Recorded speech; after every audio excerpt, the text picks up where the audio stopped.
Let's bring in retired Marine Corps Gunnery Sergeant Jessie Jane Duff and Middle East analyst Thane Rosenbaum. Thane, you're joining us here on set. We'll start with you. The president, he wrote on Twitter today, "We will be leaving at a proper pace while at the same time continuing to fight ISIS." Do you believe President Trump when he claims that that was the plan all along? Probably not. But, remember, the Middle East, everything moves slowly, incrementally. The actors of the Middle East think in terms of centuries. They're not used to the impulsive tweet. And in the United States with President Trump, we had an impulsive tweet. And I think what you're seeing here is his people, Secretary of State Pompeo and National Security Advisor Bolton, are experienced. They understand the complexities of the Middle East, and they understand that we have a diplomatic obligation to the Israelis, a moral obligation to the Kurds, and frankly, a military obligation to ourselves to finish the job. President Obama mistakenly thought of ISIS as the JV team. They're not. And so one would hope, one would think, and certainly National Security Advisor Bolton believes, that we're not finished, and until we're finished, we shouldn't be withdrawing troops. Jessie Jane Duff, whether you call this a flip-flop or the administration engaging in damage control, regardless, is this the right move to essentially slow things down as far as a U.S. troop withdrawal from Syria?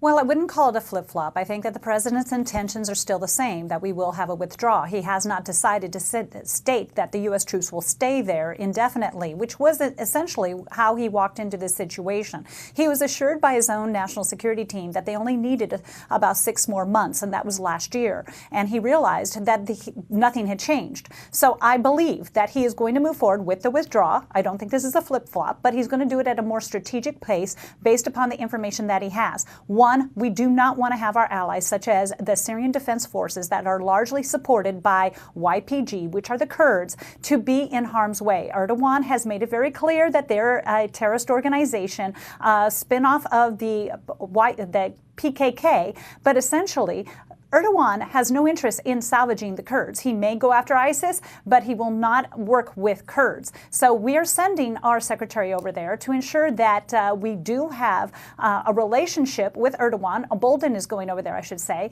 The national security team is ensuring that Erdogan understands that in order to do business with the United States, you do not affect our allies if you want to remain one of our allies. And this is a NATO force that we have to be aligned with and in the same steps moving forward.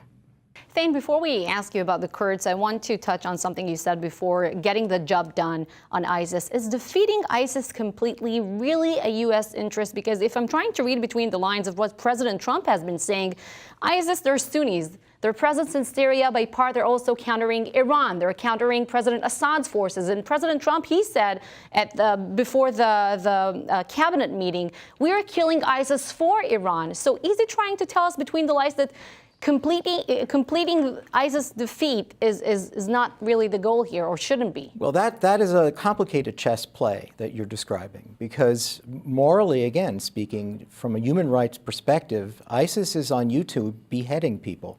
And that really should be as a liberal society, that should be, as a human rights agenda, something that we should be mostly concerned about. There's no doubt that in the Middle East, there are not that many good actors. And so because there are many good actors, you want to have them offsetting each other. And yes, in some ways, ISIS and Iran play off of each other, but they're both menaces, and they both need to be responded to. And one of the good actors, at least as far as the United States is concerned, is the Kurds. Absolutely. How do we protect the Kurds if we don't have any troops in Syria? David, this is the real moral outrage. The one people that have really been most consistently fighting the ISIS, especially in Iraq, have been the Peshmerga, the Kurds.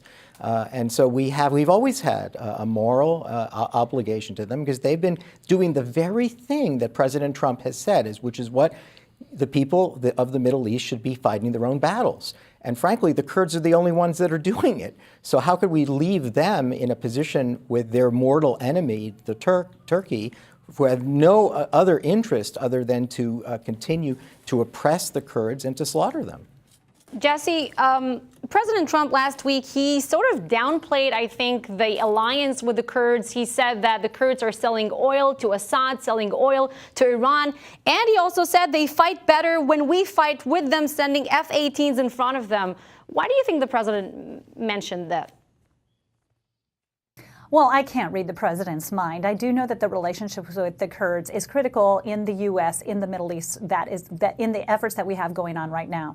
For example, ISIS did get into Iraq. It's not just about Iran. ISIS did threaten the very interests we have in Iraq, where we still do have troops based. I don't think that we'd be abandoning the Kurds by withdrawing our troops on a steady, slow basis, ensuring that Erdogan does not attack them. That's the number one threat. And we still have forces in Iraq that can come to their assistance. We do have forces there that the president is not withdrawing. Keep in mind, our forces in Syria are there in an advisory role. They are not supposed to be in a combatant role. We have not had congressional approval to be in combat in there. And, you know, this is a very sticky situation when you're dealing with Russia, when you're dealing with Assad, and when you're dealing with Iran, all mixing into the plate along with Erdogan. The only people that have invested interest in protecting the Kurds would be the U.S. and Israel. So we want to ensure that the Kurds have protection. We may be able to get that support from some of our UAE partners. Jessie Jane Duff, retired Marine Gunnery Sergeant, and Middle East analyst Thane Rosenbaum, thank you both so much for coming in. Good to see you both.